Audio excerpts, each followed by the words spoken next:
अस्सलाम वालेकुम, welcome to the आज़ान का शो।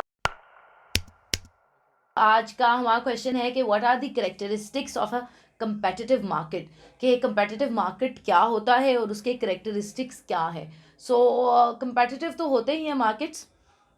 मैं आपको एक्सप्लेन कर देती हूँ कि बेसिक मार्केट स्ट्रक्चर्स होते कौन कौन से हैं और फिर हम डिटेल में बात कर लेंगे परफेक्ट कंपटीशन की। सो चार बेसिक मार्केट स्ट्रक्चर्स होते हैं दुनिया में। नंबर वन होता है मोनोपोली, नंबर टू होता है मोनोपोलिस्टिक कंपटीशन, नंबर थ्री होता है ओलिगोपोली एंड नंबर फोर होता है परफेक्ट कंपटीशन। मोनोपोली एक ऐसा मार्केट स्ट्रक्चर होता है, मोनोपोली का लफ्ज़ हमने अक्सर सुना है कि मोनोपोली क्रिएट कर ली या मोनोपोली नहीं होनी चाहिए। तो मोनोपोली होता है जिसमें एक ही मेजर प्रोडक्ट प्रोड्यूस हो रही है, एक ही बंदा उसको क्रिएट कर रहा है, या एक या दो बंदे या तीन बंदे, मतलब सिर्फ थोड़े से लोग हैं जिनके पास मार्केट का टोटल होल्ड है और प्रोडक्ट उनके अलावा कोई और नहीं बना सकता, इसलिए वो जिस मर्जी प्राइस पे प्रोडक्ट को चाहें वो बेच सकते हैं। ऐसी सिचुएशंस यूजुअली होती हैं मोनोपोली की।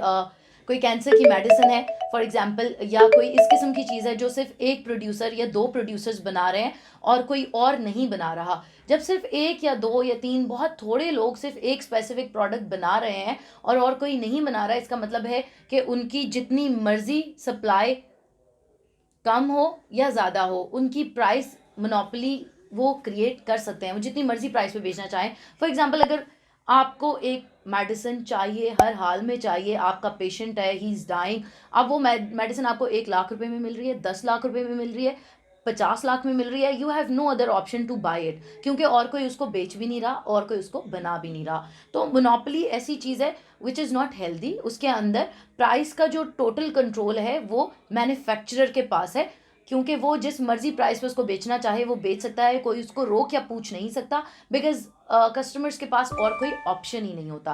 मोनोपोली के अंदर बैरियर टू एंट्री काफ़ी हाई होते हैं, यानी कोई आम बंदा, कोई आम प्रोड्यूसर इजीली उस मार्केट में एंटर नहीं हो सकता। जो लोग ऑलरेडी वहाँ पे बैठे होते हैं और उन्होंने मार्केट को पूरा ओवरटेक किया होता है, वही उसको चला रहे होते हैं। सो ये हमारे पास पहला मार्केट स्ट्रक्चर है जो कि है मोनोपोली। और जो मोनोपोली के अंदर प्राइस कंट्रोल है, यूजुअली जितने भी मोनोपोली फॉर एग्जांपल तीन फर्म्स हैं, वो तीनों यही चाहेंगी कि कोई और नया बंदा उसमें ना एंटर हो सके। सो वो हमेशा यही अटेम्प्ट करेंगी कि उनकी मोनोपोली मार्केट में बनी रहे ताकि वो मैक्सिमम प्रॉफिट्स इंजॉय कर सकें। ठीक है। दूसरा होता है monopolistic competition. Monopolistic competition is Fairlie जो यूजुअली होता है हमारी मार्केट्स में, कि एक ही प्रोडक्ट या सर्विस डिफरेंट कंपनीज क्रिएट और प्रोड्यूस कर रही हैं और ईच कंपनी का जो कंट्रीब्यूशन है वो इनसिग्निफिकेंट है, यानी एक अकेली कंपनी प्राइस को इंक्रीज या डिक्रीज नहीं कर सकती अपनी मर्जी से। अगर वो अपनी मर्जी से प्राइस को इंक्रीज करेगी तो चूंकि बाकी सारी बहुत सारी कंपनी सेम प्रोडक्ट प्रोड्यूस कर रही हैं एट अ लोअर प्राइस, तो कस्टमर्स उनसे ख़रीदने चले जाएंगे। आइडियली मोनोपोलिस्टिक कंपटीशन के अंदर बैरियर्स टू एंट्री और एग्जिट बहुत कम होते हैं, सिग्निफिकेंटली लो होते हैं, और प्रोडक्ट की प्राइस कोई कंट्रोल एक पर्सन या एक कंपनी नहीं कर सकता, बिकॉज प्रोडक्ट अपने natural supply and demand curve पे चल रही होती है। अगर प्रोडक्ट की सप्लाई ज़्यादा है, उसकी डिमांड कम हो जाएगी और उसकी प्राइस कम हो जाएगी। अगर प्रोडक्ट की सप्लाई कम है, उसकी डिमांड ज़्यादा हो जाएगी, उसकी प्राइस इंक्रीज कर जाएगी। ठीक है। थर्ड मार्केट स्ट्रक्चर हमारे पास ओलिगोपोली होता है। ओलिगोपोली में यह होता है कि फ्यू फर्म्स एग्जिस्ट करती हैं और वो प्रोडक्ट्स प्रोड्यूस करती हैं जो कि एक दूसरे से स्लाइटली डिफरेंट या हाईली डिफरेंट दोनों हो सकते हैं। और इस मार्केट स्ट्रक्चर के अंदर बैरियर टू एंट्री और एग्जिट एग्जिस्ट करते हैं बहुत सिग्निफिकेंटली, एंड प्राइस जो है वो यूजुअली मैन्युफैक्चरर्स कंट्रोल कर रहे होते हैं। ओलिगोपोली की यूजुअल लाइफ में काफ़ी कम मिसालें हमें मिलती हैं। और अब जो फाइनल हमारे पास मार्केट स्ट्रक्चर है वो है एक परफेक्ट कंपटीशन का।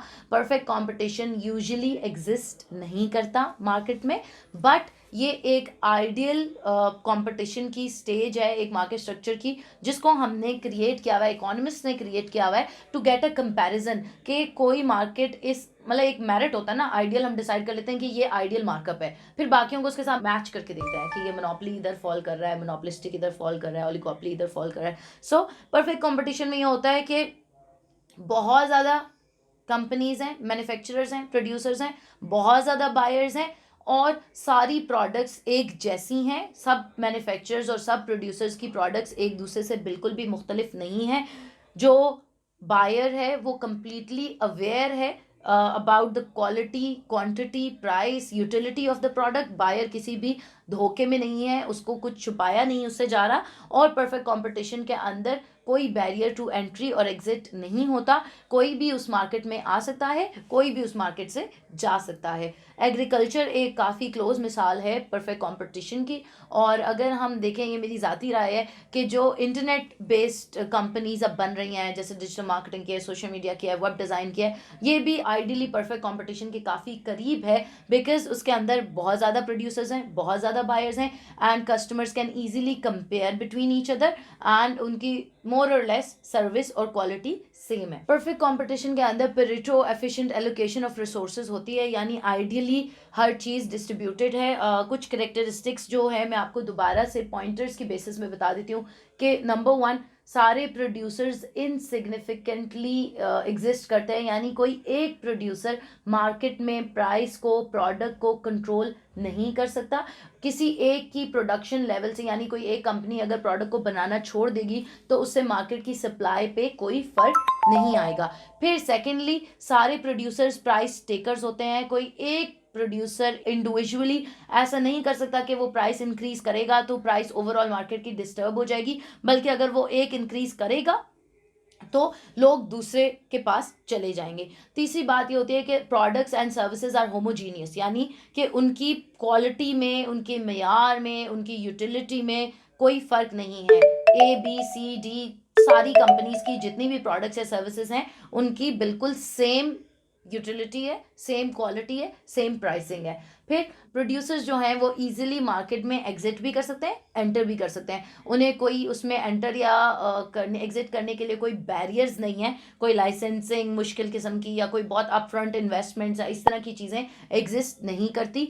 बोथ बायर्स एंड सेलर्स दोनों को कंप्लीट नॉलेज है प्रोडक्ट की क्वालिटी के बारे में, प्रोडक्ट की यूटिलिटी के बारे में, प्रोडक्ट की एक्चुअल प्राइस के बारे में। कोई भी इन द ब्लैक नहीं है। फिर कोई ट्रांजैक्शन कॉस्ट नहीं एग्जिस्ट करती। बायर और सेलर जो है वो इजीली प्रोडक्ट की बस प्राइस पे करते हैं और उसको ले लेते हैं। उसके अंदर कोई हिडन कॉस्ट या कोई एक्सचेंज ऑफ गुड्स के लिए कोई ट्रांजैक्शन कॉस्ट नहीं एग्जिस्ट कर रही। और in the long run producers जो हैं वो ज़ीरो इकोनॉमिक प्रॉफिट के ऊपर वर्क कर रहे हैं। उनको बेसिक जो अपनी प्रोडक्ट की सेलिंग एंड परचेजिंग है वो तो चल रही है शॉर्ट रन में, may be they are making some profits, but in the longer run वो ज़ीरो इकोनॉमिक प्रॉफिट पे हैं। कोई एक्सप्लॉयटेशन नहीं हो रही या कोई एक्सेसिव प्रॉफिट मार्जिन्स नहीं है उनके पास। सो ये है बेसिक करेक्टरिस्टिक्स एक परफेक्ट कॉम्पिटिशन के, और बाकियों के भी मार्केट स्ट्रक्चर्स के बारे में मैंने आपको बता दिया है। If you still have any further question या आपको कोई बात क्लियर नहीं हुई तो you are more than welcome to ask me, I am happy to help.